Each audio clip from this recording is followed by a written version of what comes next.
नमस्कार। बिहार पे चर्चा अभिषेक तिवारी जी के साथ। अब ये कांवड़ यात्रा पर निकलने वाले हैं तो हमने सोचा कि एक एपिसोड इनके साथ रिकॉर्ड कर लिया जाए, बाद में तो चर्चा होती रहेगी। जो लोग हमारे साथ इस शो में जुड़ रहे हैं उन सब लोगों से निवेदन है कि हमारे चैनल को सब्सक्राइब जरूर कर ले, और अभिषेक तिवारी का जो चैनल है उनको भी जरूर सब्सक्राइब कर ले। तो अभिषेक जी, मुझे मैं तो सबसे पहले शुरुआत करना चाहूँगा एसआईआर को लेकर जो चल रहा है आपके यहाँ स्टेट में। और बिहार हॉट टॉपिक बन गया है, और साथ ही साथ आने वाले कई स्टेट के जो चुनाव हैं उनमें भी बिहार का कनेक्शन जुड़ता हुआ नजर आ रहा है, क्योंकि आने वाले जितने भी स्टेट के चुनाव, 4-5 चुनाव हैं, उन सभी में विपक्ष बीजेपी के मुकाबले स्ट्रॉन्ग पोजीशन में नजर आ रहा है। अगर मैं बिहार को या थोड़ा सा आसाम को छोड़ दूं तो सभी जगह इंडिया अलायंस के जो घटक दल हैं वो ज्यादा पावरफुल नजर आ रहे हैं और उनकी चिंताएं भी बढ़ रही हैं। दूसरी ओर टीडीपी की तरफ से जो है, जिस तरीके से स्टैंड चंद्रबाबू नायडू ने दिखाया है एसआईआर को लेके, तो उससे भी बहुत सारी संदेह की चीजें सामने आ रही है। वैसे अब पार्लियामेंट का सेशन होगा तो उसमें भी निश्चित रूप से ये मामला बड़े तौर तरीके से उठाने वाले हैं विपक्ष के लोग। तो मैं ये जानना चाहता हूं कि अजीत अंजुम आपके यहाँ रिपोर्टिंग कर रहे हैं, उनके खिलाफ एक एफआईआर हो चुकी है, और रोज वो एक्सपेक्ट कर रहे हैं सोशल मीडिया पर लिख लिख के कि मेरे खिलाफ आज पटना में भी होगी, वहां भी होगी, फलाना में भी होगी। तो चल क्या रहा है, वो क्या चीजें तलाश रहे हैं वहां पर अजीत अंजुम, और इसे लेके वहां मीडिया किस तरह से रिस्पॉन्स कर रहा है, स्थानीय जो बिहार का मीडिया है। सर, सबसे पहले तो आपको प्रणाम, आपके सभी दर्शकों को प्रणाम, नमस्कार, जय श्री राम। एक बात कहूंगा कि अजीत अंजुम के ऊपर एफआईआर होना बहुत आवश्यक था सर। देखिए, आप भी जानते हैं एक बीएलओ के अंदर लगभग 6500 से लेकर के 8000 के आसपास वोटर मिल जाते हैं, उतना वोटर होता है, और बिहार चूंकि कंजस्टेड एरिया है। अब बीएलओ को यह पता है कि पिछले इलेक्शन में क्या क्या वोटिंग हुई थी, कैसे कैसे वोटिंग हुई थी, वो पर्ची उसी के पास से निकल के जाती है। अब आप बताइए सर, मेरे दादाजी का सारा डॉक्यूमेंटेशन हो गया और एक ही एड्रेस पर तो सारा वोटर आईडी कार्ड होता है। पिताजी का हो गया तो कोई जरूरी नहीं है बेटे का जनरेट हो जाएगा, वो इसलिए क्योंकि बीएलओ को पता है, ठीक है, ये एक ही परिवार के लोग हैं, वो सीरियल वाइज नंबर होते हैं। अब ऐसे में क्या है, चुनाव आयोग ने क्लियर मेंशन किया था जो नॉन इंडियंस हैं उनको रिमूव किया जाएगा। जिस 35 लाख के बारे में आप जिसे बदमाश पत्रकार कहते हैं, जिसने भ्रामक जानकारी दी, उसी दैनिक जागरण के नीचे उसी पोस्ट में लिखा हुआ था कि 15 लाख वो लोग हैं जो माइग्रेटेड हो गए, 17 लाख ऐसे वोटर हैं जिन्होंने दो दो जगह वोटर आईडी कार्ड बनाई है। जहां मान लीजिए कोई करीम साहब है, उनका गया भी एक वोटर आईडी कार्ड है, एक किशनगंज में भी है और एक बंगाल में भी है, उनका निरस्त हो गया। अब बाकी नहीं, 15 लाख वो जो है जो मरे हुए थे, बाकी 4.5 लाख का माइग्रेशन वाला, 15 लाख माइग्रेशन, 17 लाख मरे हुए, और ये जो 4 लाख जो है वो डुअल वाले हैं। तो ये 35 लाख का आंकड़ा स्पष्ट चुनाव आयोग ने दिया। और उसी टाइम जब रवीश कुमार ने, वो बदमाश पत्रकार ने, सॉरी नाम ले लिया, आपके शो में नाम नहीं लेते हम लोग शायद, तो बदमाश पत्रकार ने जब ट्वीट किया, उसी टाइम चुनाव आयोग को फैक्ट चेक करना पड़ा।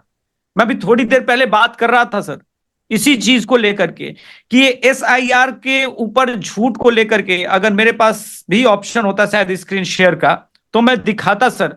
चुनाव आयोग का रुख, पहले कांग्रेस ट्वीट करती है अजीत अंजुम के उस वीडियो को, इलेक्शन कमीशन ऑफ इंडिया उसके Twitter handle, official Twitter handle पर जाइए, उसको उसी टाइम फैक्ट चेक किया है और क्लेम को मिसलीडिंग करार दिया गया। उसके बाद अभिशाप शर्मा, सॉरी क्या नाम है, अभिशार शर्मा, कभी कभी इधर उधर निकल जाता हूं सर।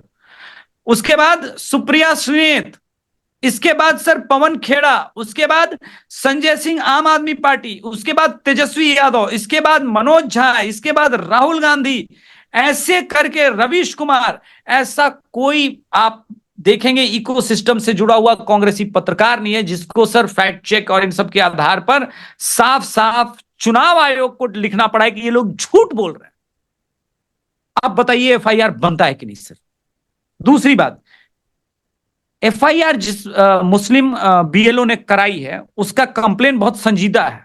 सुनिए, वो एक एक फाइल इतना पोथा पोथा है, ठीक है, एक एक डॉक्यूमेंट का वेरिफिकेशन हो रहा है। तो क्या होता है, आदमी 2 डॉक्यूमेंट, 3 डॉक्यूमेंट, 4 डॉक्यूमेंट अलग अलग करता ही है। ये जनाब सीधे माइक लेकर के पहुंच गया। इसको कहते हैं सरकारी काम में दखल अंदाजी। आप माइक ले लिए, इसका यह मतलब नहीं कहीं भी घूम जाएंगे। हर सर, आपने इतने वर्षों तक पत्रकारिता की है, जिस प्रकार से ऐसे चुनाव आयोग के ऑफिस में, बीएलओ के अंदर ऑफिस में घुस करके काम कर रहा था, और इस प्रकार से किया, आपने जीवन में कितनी बार किया सर, मैं आपसे पूछता नहीं, हूं। मैंने तो कभी नहीं किया, और हमारे समय में तो पहली बात अंदर घुसने की परमिशन ही नहीं होती थी। ये काम गोपनीय फिर ये होते कैसे हैं। घुसे? तो मैं यही यही जानना चाहता हूँ, इसमें तो जो वहाँ का लोकल एडमिनिस्ट्रेशन है उसका भी इसमें कमी है कि भाई आप इस तरीके से बैठ जा रहे हैं। कोई ये भंडारे में चावल थोड़ी बट रहे हैं कि आप बैठ जाएंगे कहीं भी और कोई भी आएगा और उसे खा के चला जाएगा। ये गोपनीय काम होते हैं, और बड़ा निर्वाचन वो तो आयोग अपने के ऑफिस दफ्तर में ही को। ना था सर, तो मैं ये वो तो तो कह रहा अपने हूँ, ऑफिस में था, ये जबरदस्ती घुस गए हैं। वो, हाँ, वो सब है। मैंने तो कहा तो है कि इसमें कि भाई इस तरह से आप सरकारी कामकाज में दखलंदाजी कैसे कर सकते हैं, और उसका बनता भी है। लेकिन इसमें एक जो एक धारा लगाई गई ना सांप्रदायिकता वाली, उसके बारे में आप क्या कहेंगे? ये हाँ, इसलिए सांप्रदायिकता। कि वो सांप्रदायिकता बनता है। अच्छा, ये लगाने वाले कौन है? वो तो बीएलओ साहब तो मुसलमान ही है, हम्म। वो तो हिंदू नहीं है। जिन्होंने लगाया वो तो मुसलमान ही है। प्रश्न ये है कि आप जबरदस्ती उस एंगल को घुसेड़ेंगे तो आदमी चिढ़ेगा ही। उस आदमी को भी अपनी नौकरी करनी है। आप उसकी नौकरी खा जाना चाहते हैं अपनी चंद टीआरपी के लिए। मैं बार बार कह रहा हूं कि 8,000 9,000 वोटर एक बीएलओ के अंदर होते हैं, और उनको ये कह रहे हैं बिना वेरिफिकेशन के अपलोड किया जा रहा है। नहीं, वेरिफिकेशन का ऐसा नहीं है कि ये पहली बार हो रहा है। अजीत अंजुम जी शायद 2014 के बाद पैदा हुए, मेरी पैदाइश 1984 की है, तो संभवतः मैं उनसे ज्यादा बड़ा हो गया हूं। हो सकता है वो 2014 के बाद पैदा हुए। 2003 में सर वोटर वेरिफिकेशन हुआ था, उस वक्त सोशल मीडिया का युग नहीं था। हुआ था। मेरी चाची की ड्यूटी पड़ी थी। अच्छा। मेरे चाचा, मैं, हमारे भैया, क्योंकि पूरा एक मनेर का डिवीजन मिला था उनको, बहुत सारे वोटर थे, हमने घर घर जाकर के खुद से वेरीफाई किया। अब इसका ये, क्योंकि एक अकेले आदमी नहीं कर पाता, टाइम लिमिटेड था, तो हम सब ने चाची के कार्य में योगदान दिया ऑनेस्टली। अच्छा। अब ये बात मैं बोल दे रहा हूं क्योंकि वो रिटायर हो गए, मुझे कुछ फर्क नहीं पड़ता। हम्म। ठीक है, अपने उनके काम में ईमानदारी से, और हमने प्रॉपर वेरिफिकेशन किया कि कहीं बाहर का कोई तत्व तो नहीं है। फिर सारा डेटा दे दिया गया, फिर वो डेटा बीएलओ तक पहुंचा। तो वही प्रोसेस इस बार भी हो रहा है, होम वेरिफिकेशन भी हो जा रहा है। कोई बात नहीं, घर पर आए 10 लोग घूमते हुए। अब क्या है सर, ये झूठ कैसे ये लोग फैलाते हैं। 45,000 डेडिकेटेड आरजेडी के कार्यकर्ताओं को भी इसमें जोड़ा गया है। हर पार्टी के कार्यकर्ता जुड़े हैं, सिर्फ भाजपा का कार्यकर्ता नहीं है। कि आप अपने वोटर का वेरिफिकेशन, क्योंकि बूथ स्तर तक होता है, तो आप अपने लोगों का भी ये वेरीफाई करके दीजिए, कोई दिक्कत नहीं है, हम उसके बाद क्रॉस चेक करके कर लेंगे अपलोड। तो राजद के एक, मान लीजिए किसी कार्यकर्ता ने वेरीफाई करके दे दिया, बीएलओ ने वेरीफाई किया, बोला हाँ पिछले साल भी इसका था, इसके फादर है, मदर है, हाँ इंडियन है, ठीक है इसको रख लेते हैं, कोई दिक्कत नहीं, हो गया वेरिफिकेशन।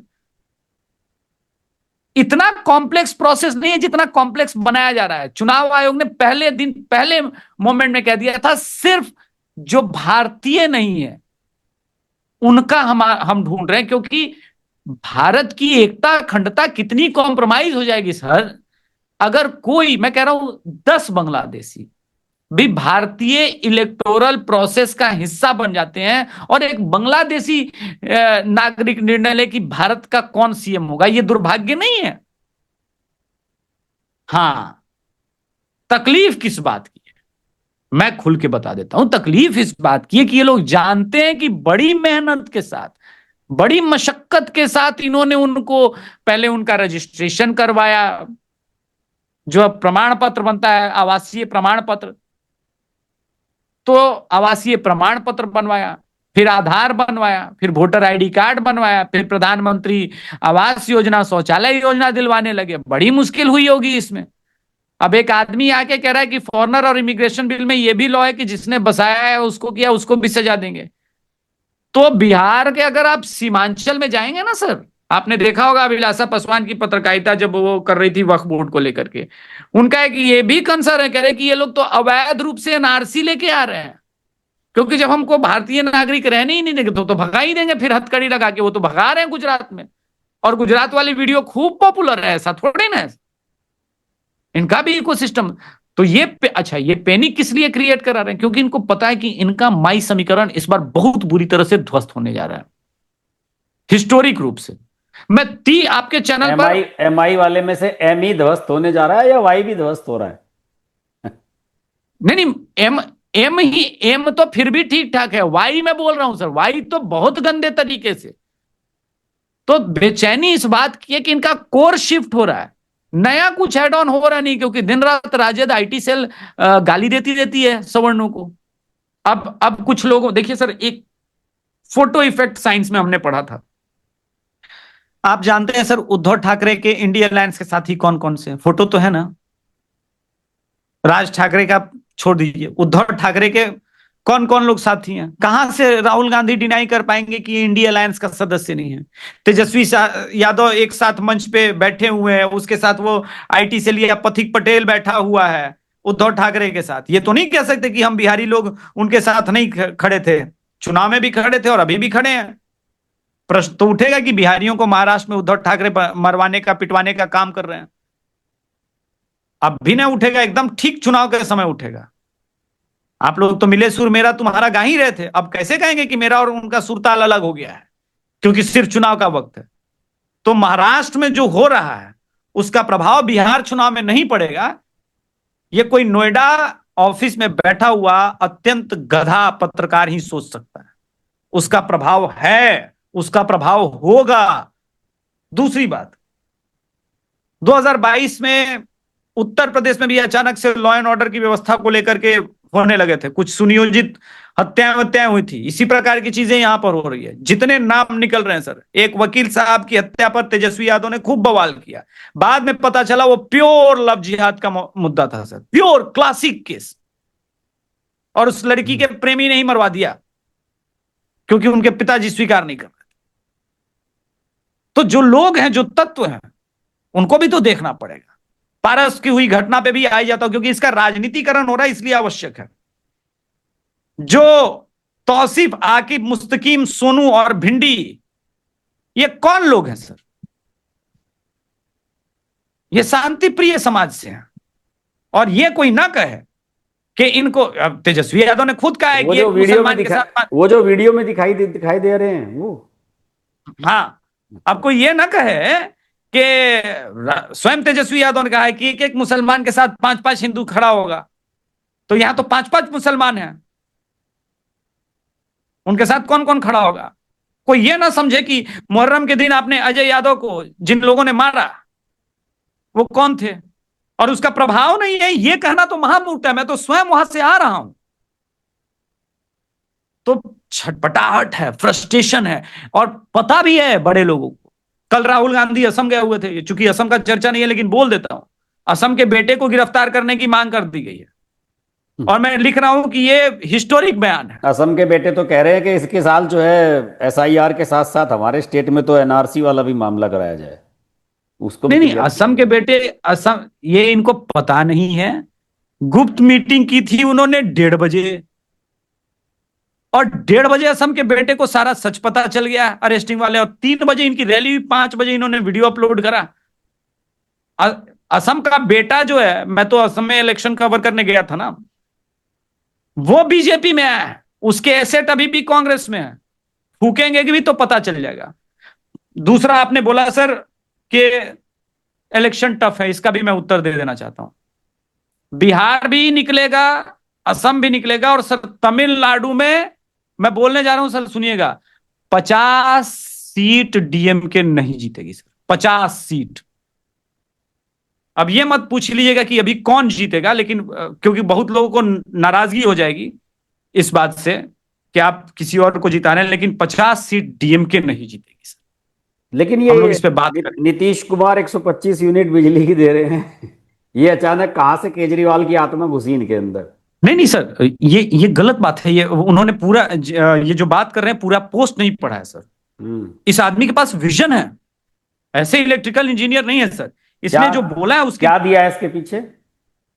इन्होंने कहा है कि 125 यूनिट फ्री करेंगे, लेकिन उसके नीचे ये भी लिखा है कि आने वाले 1.5 साल के अंदर गांव गांव में सोलर पावर प्लांट का इंस्टॉलेशन करेंगे और जो लोग अपने अपने घरों में लगाना चाहते हैं उसको लगाने के लिए मदद करेगी, और उससे जो रेवेन्यू जनरेट होगा वो भी फायदे का सौदा होगा। तो वो इसके तो पास एक सोलर मॉडल वाला तो सारे देश में चल ही रहा है, वो तो एक अभियान चल ही रहा है, केंद्र सरकार की योजना है वो तो। यहाँ तो यूपी में तो हर घर में लगा लिए लोग, 50% घरों में देख रहा हूँ मैं लगा चुके लोग। तो ये यही तो डबल इंजन होता है ना सर। ये योजना है, लेकिन उसको क्रांतिकारी रूप से बदलने के लिए अगर राज्य सरकार ये लगती है, और इन्होंने ये नहीं कहा कि सर घरों पे ही लगाना है, ये तो गांव के कहीं भी लोगों लगा के लिए सकते जो हैं, है। ये तो कहीं भी हाँ लगा वो सकते हैं। जैसे, इसमें हाँ तो सब्सिडी दे जो रही है ना सरकार। हम्म। सार्वजनिक स्थल है वहां पर लगा देंगे। तो इससे जो स्प्रिंकलर्स यूज होते हैं, पानी की सिंचाई के लिए यूज होते हैं, आधी समस्या का निदान करने के लिए आदमी बैठा हुआ है ना। ऐसा नहीं है सिर्फ उटपटांग हरकतें, मैं बार बार कह रहा हूं, दिमाग नहीं खोया है, वो इधर उधर हाथ चला जाता है, बात अलग है। तो ये तो कोई ऐसा नहीं कि मतलब हवा में आप ये कहना चाहते देखिए हैं कि एक। नीतीश कुमार अब पूरी तरह स्वस्थ हो चुके हैं और अपने पूरे होशो हवास में ये फैसले ले रहे हैं। नहीं नहीं, मैंने तो 6 महीने पहले भी कहा था कि राजद के साथ जाने के बाद अचानक से इनका तबीयत खराब हुआ था। अब मुझे पता नहीं तो वो तन लालू मन ने कोई टोटका मटन वटन खिलवा दिया होगा उसमें सावन के अब महीने क्या पता, मुझे में। पता नहीं, तंत्र उसमें मन कुछ टोटका बहुत सारा चीज जाल दी होता होगी, है। बबूत बबूत राबड़ी देवी ने। हाँ होता है सर, कुछ भी होता है दुनिया में। लेकिन अब धीरे धीरे वो, और वो धीरे धीरे सस्टेन भी करने लगे और धीरे धीरे वापस आ रहे थे, और लेकिन बहुत भाई हमें तेजी से ये वापस बताओ कि पिछले साल हमने खूब चर्चा की कि लालू ने और उसने मटन पकाया राहुल गांधी ने सावन के महीने में। ये लल्लन सिंह मटन क्यों बंटवा रहा है भाई वहां? ये क्या किस खुशी में हो रहा है ये सब? आए। मोती ये केस जो है वो मुंगेर का है। हम्म। और वैसे एक बात बताऊं मैं आपको, मुंगेर, मेरे जितने भी बिहारी दोस्त हैं दिल्ली में, मेरे 50% पत्रकार साथी बिहारी हैं। बिहारियों से मटन चिकन आप रोक नहीं सकते भाई साहब, कोई सा भी सीजन आ जाओ। नहीं हकीकत नहीं, बात मैं तो ये आपको है। एक एक हकीकत बात यह है कि बिहार को लोग सिर्फ उतना ही जानते हैं जितना पिक्चर में देखते हैं। बिहार डिवाइडेड है, मिथिलांचल में, पूर्वांचल में, सीमांचल में। तो अभी हमारे तो मित्र मिथिलांचल, मिथिलांचल वाले हैं ज्यादातर। हाँ, मधुबनी के और उधर तो के। जो मिथिलांचल वाले हैं वो मांस मच्छी खूब खाते हैं सर। और हाँ। कई लोग जो है वो सावन में भी खाते हैं। हम्म। ठीक है। अब जैसे मैं हूं कान्यकुब्ज ब्राह्मण, हम्म। हमारी तरफ के ब्राह्मण बिल्कुल मांस मछली नहीं खाते हैं। अच्छा। मिथिलांचल के ब्राह्मण मटन, हाँ ये मछली, जो मांस जहा खूब खाते हैं। जहा साहब हैं, जो हमारे जितने भी मित्र जहा लोग हैं, हाँ, उनके यहाँ तो शादी में बताते हैं कि मटन चिकन फिश उसके बिना खाना ही कुछ नहीं माना जाता। नहीं मना तब तो फिर बाराती गुस्सा आ जाएगा सर, बोलेगा यही हाँ, यही एक तो वो सफेद इसी। वाला रसगुल्ला और हाँ, चिकन मटन दही, या फिर हाँ, मछली। हाँ। वो सब चलता है। तो ललन सिंह, देखिए ये पॉलिटिकल इवेंट था, ललन सिंह ने खुद नहीं खाया है, खुद अपनी हाँ। अपनी बहन के लिए ले जाऊंगा ये नहीं कहा है। हम्म। ठीक है।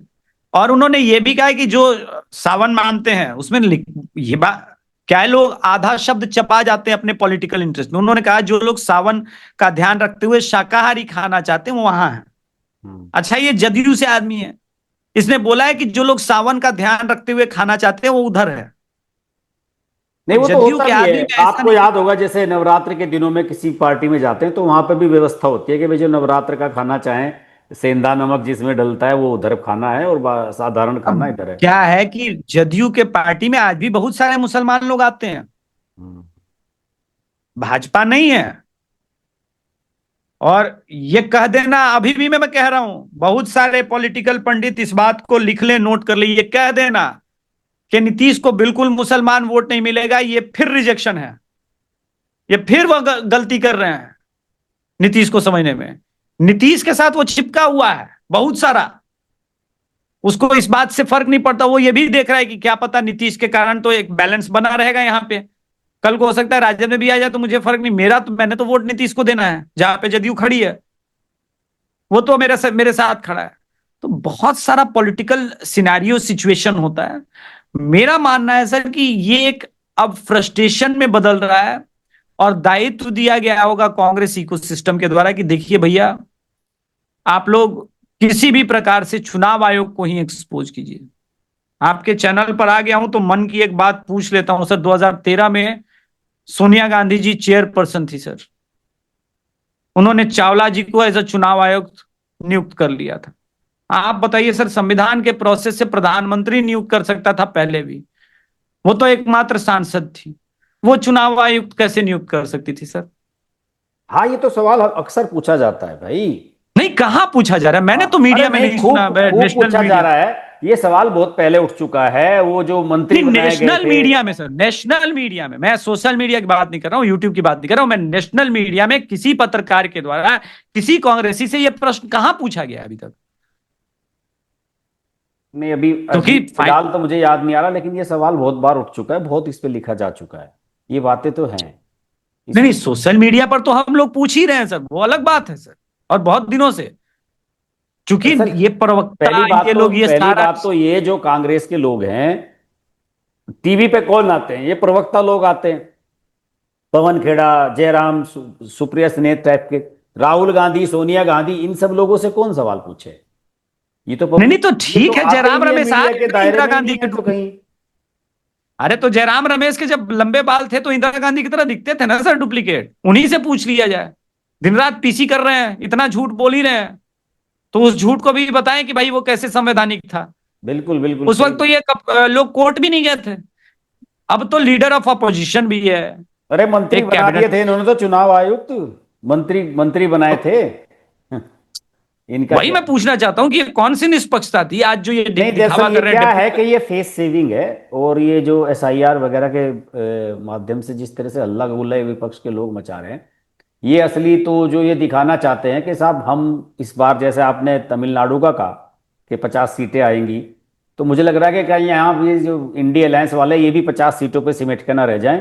तो ये फेस सेविंग के लिए अभी पहले से इस तरह की बातें कर रहे हैं, क्योंकि बिहार का जो रिजल्ट है वो बहुत विजिबल है, एकदम सबको सामने दीवार पे लिखा हुआ नजर आ रहा है। उसमें ज़्यादा कुछ बदलाव होने की संभावना है नहीं है। लेकिन चिंता आगे वो जो टीएमसी वगैरह हैं उनको ज़्यादा परेशानी है, क्योंकि वहाँ तो वोट बांग्लादेशियों के, रोहिंग्याओं के, इनसे भी ज़्यादा बने हुए हैं। बिहार से तो बहुत कई गुना ज़्यादा आंकड़ा है पश्चिम बंगाल की अगर बात करें तो। खैर, उस पर किसी और दिन चर्चा करेंगे। लेकिन जब नीतीश कुमार का मामला आता है तो मैं देखता हूं कि चिराग पासवान का भी कमेंट आता जरूर है। लॉ एंड ऑर्डर पे एनडीए वाला कोई नहीं बोला, लेकिन चिराग पासवान ने जरूर सवाल उठाए हैं। चिराग पासवान के मन में कसक जरूर रहती है, वो नीतीश कुमार वाली जो रामविलास जी के समय से चलती आ रही है इनकी आपस में। सारा खेल सीट शेयरिंग को लेकर के है सर। हम्म। सारा खेल सीट शेयरिंग और फॉर्मूले को लेकर के, जब तक ये सब तक जब तक चल रहा है, जितना प्रेशर पॉलिटिक्स हो रहा है, वो सब सीट शेयरिंग को है। और एक सेकंड के लिए मैं मान लेता हूं कि चिराग पासवान अलग होने का निर्णय ले भी लेते हैं, तो ये तो उनकी बुद्धिमत्ता पे है, उनके विवेक पर है कि उसके बाद वो हासिल क्या करना चाहते हैं इससे। क्योंकि फाइनली देखिए, राजनीति जो है नहीं नहीं, एंड अलग गेम में होने वो की बात रिजल्ट। तो कहीं आई नहीं है। अलग कहाँ हो रहे हैं? वो तो केवल एक नहीं, मैं असहमति जताते हैं। और हमेशा मैं देखता हूं कि नीतीश कुमार को लेके चिराग पासवान में अभी कोई वो मेल्टडाउन ऐसा हुआ नहीं है कि भाई वो उनके नहीं, प्रति वो थोड़ा सॉफ्ट हुए हों या कुछ इस तरह का रवैया दिखा नहीं है। देखिए, अब उन्होंने जो एडीजी वाला बयान दिया है ना सर, मैं इस पे भी आ जाता हूं सर। हम्म। एडीजी भी का बयान साधारण नहीं है, उसको कोई डिफेंड नहीं कर सकता। मतलब कह रहे हैं कि बरसात में खेती नहीं होती है तो लोग बेरोजगार हो जाते हैं, अपराध बढ़ जाता है। ये कोई बयान थोड़ी ना है सर। बकवास है बिल्कुल। एक अधिकारी के मुंह से ये चीजें शोभा नहीं देती हैं। हाँ, ये अशोभनीय बात है, ठीक है। और इस तरह से आप जस्टिफाई नहीं कर सकते। प्रश्न ये पूछिए कि कितना सुनियोजित था। वो घुसते हैं, पूरा उनको किस वार्ड में, कौन सा इमरजेंसी रूम में दरअसल वो क्या होता है कि पेशेंट है। इस तरह की जो घटनाएं होती है ना, उनके खबरों, उन घटनाओं का जो नेचर होता है, जिस तरीके से वो की गई है, और जो खुलापन और जो दुस्साहस वो दिखाते हैं लोग, उसकी वजह से कानून व्यवस्था पर सवाल खड़े होते हैं कि भाई आपको डर भय नहीं है। ये बात, नहीं सवाल डर, ये उठता है। नहीं नहीं, आप देखिए पूरे पारस हॉस्पिटल में, उस पूरे कॉरिडोर में कोई नहीं था सर। हाँ ना हाँ। डॉक्टर, ना नर्स, ना कोई सीसीटीवी कैमरे के अलावे। वो घुसते हैं अंदर, उनको पता था कि किस रूम में वो शिफ्टेड है, उस रूम का आराम से दरवाजा खोलते हैं। तो आपको नहीं लग रहा पूरी तरह से स्क्रिप्टेड था, सुनियोजित था? तो ये ये किसने? दिखता है ना, तो भोपाल खेम का केस में भी इसका जो लोग खुलासा पकड़े गए। करना चाहिए। अगर स्क्रिप्टेड है तो पुलिस को खुलासा करना चाहिए इसका। करे नहीं इसने? नहीं, अब देखिए, पॉलिटिकली मोटिवेटेड लोग तो बिहार में शुरू से ही रहे हैं सर, और पॉलिटिकल पावर का इन्फ्लुएंस हैवी रहा है। ये पॉलिटिकल मर्डर की तरफ दिखता भी है। अब यही बात है कि गोपाल खेमका केस के बाद पहले ही घिरी हुई थी, हालांकि उस केस को भी विद इन 7 days क्लोज कर दिया पटना पुलिस ने। जब खुलासे पे आई और ये किया तो पूरी तरह से खत्म किया। उसी प्रकार से वकील वाले केस को 48 आवर के अंदर सुलझाया। और आई एम डैम श्योर कि ये 5 लोग में से 4 लोग 72 हूर की तरफ जाएंगे सर। मैं लिख के दे रहा हूं सर, जिस दिन भी वीडियो अपलोड होगा इनमें से बहुत सारे लोग जो है 72 हूर की तरफ, रवानगी की तरफ मुझे दिख रहे हैं। पटना पुलिस ये करेगी जरूर, क्योंकि ये कुछ ज्यादा हो गया था। और I really don't think so कि बिहार सरकार इसको टॉलरेट करेगी। अच्छा, इसमें सीट शेयरिंग को लेके आज दिल्ली के अखबारों में काफ़ी खबरें छपी हैं, खासतौर से इंडी अलायंस वालों में। और ये खबर आई है कि अब पता नहीं क्या है कि कांग्रेस वाले, इसमें कोई शक नहीं है कि खबरें इम्प्लांट कराने में उनका कोई जवाब नहीं है। मीडिया में कांग्रेस के जो सपोर्टर्स हैं वो अंदर तक घुसे हुए हैं। और जैसे बड़े बड़े अखबार हैं, इंडियन एक्सप्रेस जैसे अखबार, उनके बिहार में जो कोरस्पोंडेंट हैं वो भी मैं देखता हूं कि वो जब चाहे वो जो है आरजेडी और इनके समर्थन में खबरें लिख देते हैं। आज ये खबर छपी हुई है दिल्ली में कि 50 से ज्यादा सीटें कांग्रेस को मिलने वाली हैं और 140 140 प्लस के करीब आरजेडी पिछली बार की तरह लड़ने वाली है। तो क्या ऐसा हो रहा है पिछली बार की तरह 50 से ज्यादा सीटें दे रहे हैं ये? देखिए सर, 140 पे आरजेडी लड़ेगी, 50 पर कांग्रेस पर लड़ेगी, तो मुकेश सहनी क्या करेंगे? वो तो डिप्टी सीएम बनने को बोल चुके हैं 3 दिन पहले कि डिप्टी सीएम हम बनेंगे बिहार के। तो कम्युनिस्ट कितनी मांग रहे हैं? ये जो सीपीआई वाले सबसे राजद और कांग्रेस से ज्यादा स्ट्राइक रेट तो कम्युनिस्ट का था। हाँ, वो तो सारे जीत, वो तो मैक्सिमम जीत गए थे। 25 में 17 जीते सर, बहुत बढ़िया स्ट्राइक रेट था सर। इतना बढ़िया स्ट्राइक रेट राजद का भी नहीं था। वो कितनी मांग रहे हैं? वो तो 50 मांग रहे हैं। अच्छा, वो भी 50 मांग वो 50 मांग रहे हैं। अच्छा अच्छा, वो तो लिमिट में मांग रहे हैं सर। अगर कांग्रेस 70 में लड़के 17 जीत रही है और ये 25 में लड़के जीत रहे, तो उसका 50 तो जेन्युइन बनता है। हाँ बिल्कुल। और कांग्रेस का तो कायदे से 10 नहीं बनता। लेकिन चलो, कांग्रेस बड़ी पार्टी है, देना भी पड़ेगा। अब पप्पू यादव का भी बयान तब दोनों तरफ से नहीं चलेगा ना, दोनों बयान चलेगा। पप्पू यादव ने तो तारिक अनवर को सीएम पद का उम्मीदवार घोषित कर दिया। अच्छा, ये भी बात हो जानी चाहिए। उस पर तो दिल्ली मीडिया की गॉसिप नहीं होती। ये बात तो कहीं हमने पढ़ी नहीं है। नहीं तो पढ़, ये आप सर्च कर लीजिए, ये तो न्यूज में है। ये तो पप्पू यादव ने तारिक अनवर का नाम लिया है? अच्छा। अरे पप्पू यादव ने सीएम और डिप्टी सीएम दोनों कांग्रेस का बता दिया है। वो तो असल क्या में बात है? वो लालू और तेजस्वी के पीछे पड़ा रहता है पप्पू यादव। तो तेजस्वी और लालू भी तो पप्पू यादव के पीछे पड़े रहते हैं। हाँ बिल्कुल। देखिए, पप्पू यादव की चलती नहीं है। वो सही कर रहा है, पप्पू यादव की बेचारे की चलती नहीं है, लेकिन फिर भी जो है वो अपनी तरफ से कोशिश लगातार करता रहता है। नहीं, आप ये बताइए सर, वो पूर्णिया से निर्दलीय सांसद जीता है, वो चाहेगा कि उसके आसपास की सभी सीटों पर राजद विधायक आ जाए, फिर वो पूर्णिया से चुनाव कैसे जीतेगा सर? हाँ, अगला लोग, सही बात है। राजनीति शून्यता में तो नहीं होती ना सर। राजनीति, और बिहार की राजनीति के लिए मैं ये नहीं कहता मैं घाघ आदमी हूं, लेकिन मैं बिहार की राजनीति में उस चीज को जरूर देखता हूं जो लोग अक्सर नोएडा में बैठ के देखना ही नहीं चाहते सर। आप ये मत सोचिएगा कि वो माइक पर पप्पू यादव क्या बोल रहे हैं कांग्रेस के लिए अपनी कितनी निष्ठा दिखा रहे हैं। एक ह्यूमन साइकी है कि अंदर में चोट लगी है सर, स्टेज पर नहीं चढ़ने देंगे आप ऐसे, और पप्पू यादव जैसे आदमी को अपमानित करेंगे। यहां चोट लगती है सर, और उसे पता है कि कांग्रेस का कोई रोल नहीं है, वो करवाया तेजस्वी यादव और लालू प्रसाद यादव ने। अभी समय खराब है तो आदमी जहर का भी घूंट राजनीति में पी लेता है। बदलेगा टाइम में, कभी वो फ्रेम में मौका आएगा। राजनीति में अक्सर मौके आते हैं, मिलते हैं। बिहार में एक टर्म कहा जाता है सर, जो छोटे स्तर के नेता हैं वो लोग अपने लिए कहते हैं कि देखिए, हम लोग को औकात पता है, हम लोग सीएम डिप्टी सीएम नहीं बन सकते, लेकिन हम जैसे लोग पॉलिटिकल सर्वाइवर हैं। सर्वाइवर नहीं, सर्वाइवर। हम लोग पॉलिटिकली सर्वाइव करना जानते हैं, और सर्वाइव हम नेता बन करके नहीं और किसी के मतलब दया दृष्टि पे नहीं करते हैं। हमारे पास कुछ ऐसी चीज है जिसके कारण हम सरवाइव करते हैं। पप्पू यादव पॉलिटिकल सर्वाइवर है और किसी के रहमो करम पे नहीं है। ये तो है जी। अच्छा। तो चलते चलते एक आखिरी सवाल, आज मोदी जी गए हुए हैं बिहार में, मोतिहारी में कार्यक्रम बहुत है फजीहत होगी। और करोड़ों के प्रोजेक्ट वहां पे शुरू किए जा रहे हैं, कुछ का शिलान्यास है, कुछ का उद्घाटन है। तो मैं ये जानना चाहता हूं कि बिहार वाले विकास के नाम पे वोट देते हैं? यूपी वाले भी नहीं देते। जब बड़का भैया नहीं, नहीं देते यूपी तो वालों ने छोटा। तो साबित किया है कि वो देते हैं यार। दो दो बार योगी जी नहीं को नहीं बनवा देखिए, दिया, तो दूसरी बार तो यूपी काम के यूपी दम पे बनाया है योगी जी को। ये लॉ एंड काम के ऑर्डर दम पे पे। बनाया सर। काम के दम पे बनाया, लॉ एंड ऑर्डर के नाम पे बनाया सर। हम्म। नहीं, मैं लॉ कहता एंड हूँ कि ऑर्डर सर। बिहार में जो है जातीय उस समीकरणों से ऊपर उठ पाएगा वहां का मतदाता? नहीं नहीं नहीं, क्या ऊपर उठने, जाति समीकरण पे उठेगा तो राजद को 10 सीट नहीं मिलनी चाहिए फिर।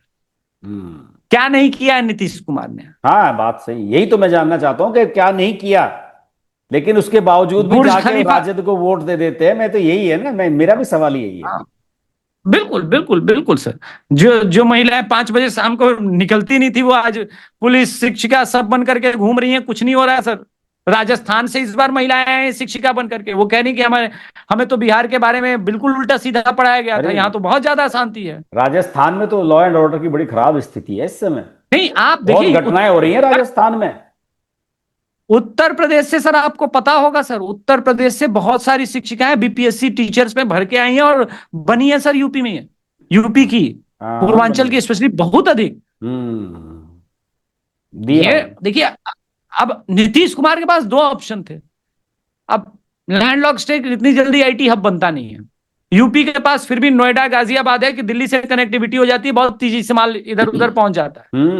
बिहार के पास ये सुविधाएं नहीं है। बिल्कुल बिल्कुल। तो अगर मैं मानता हूं सरकारी में भी अगर डोमिसाइल को खत्म करके और बाहरी स्टेट के लोगों को भी रोजगार दिया तो कोई पाप तो नहीं कर रहे ना। हमको ये देखना होगा कि क्या उन्होंने रोजगार प्रोवाइड किया या नहीं। कंपटीशन है, आप भी compete कीजिए, क्या बिल्कुल दिक्कत बिल्कुल सही बात है। देखिए, ये एक पूरा भारत एक है, किसी को कहीं भी जाके नौकरी करने का वो है। आप जानते अधिकार होंगे है। कि जैसे पीसीएस के एग्जाम होते हैं, हर स्टेट के दूसरे लोग जाते हैं, तो होता है, सब जगह होता है, इसमें कोई गलत बात नहीं है। तो चलिए, मैं आप कह रहा हूं कि कांवड़ बिहार यात्रा के पर। इमेज के सुधार के लिए बहुत जरूरी है। जी, कांवड़ यात्रा इस बार थोड़ी सी पॉलिटिकल होगी सर मेरी। मैं अच्छा। मतलब मैं इस प्रकार, मैं आप जानते हैं वर्षों से जाता हूं कांवड़ लेकर के। और बिहार के कांवड़ यात्रा में चूंकि साथ में डीजे वीजे तो नहीं चलते, लेकिन मैं जो जातीय उन्माद में लोग कांवड़ यात्रा को जिस प्रकार से अपमानित कर रहे हैं, मैंने गिम्बल खरीद लिया है सर। अच्छा। वजन हो जाता है कांवड़ के अलावे बैग वैग का भी बहुत, तो मैं यूजुअली ये सारी चीजें कैरी नहीं करता। लेकिन इस बार नागालैंड से आते हैं लोग कांवरियों की सेवा करने के लिए। सोचिए नागालैंड में कितने कम सनातनी बचे हुए हैं। मैं उन हर शिविर के बारे में दिखाऊंगा और बताऊंगा लोगों को कि कांवड़ यात्रा का महत्व क्या है और कितना फाइनेंशियली बिहार को अकेले एक कांवड़ यात्रा से फायदा होता है। मैं सब दिखाने जा रहा हूं इस बार से। चलिए, आप फिर यूज कर लीजिएगा बाद में जो कोई। है उसका आपसे चर्चा करेंगे। कांवड़ यात्रा पर भी हम भी जहाँ के रहने वाले हैं, वहां भी बहुत बड़ी कांवड़ यात्रा हरिद्वार वाली निकल जानता रही हूं है। सर, वो पूरा महादेव की। उत्तराखंड से होते हुए आती है, हर की जी। पौड़ी से लोग जल उठाते हैं सर। हाँ, चलिए, फिर होती पता है है। आपसे मुलाकात। नमस्कार। धन्यवाद सर, प्रणाम सर। अगर आपको हमारी वीडियो पसंद आई तो वीडियो को लाइक करें, चैनल को सब्सक्राइब करें और नोटिफिकेशंस के लिए बेल आइकन को प्रेस करें।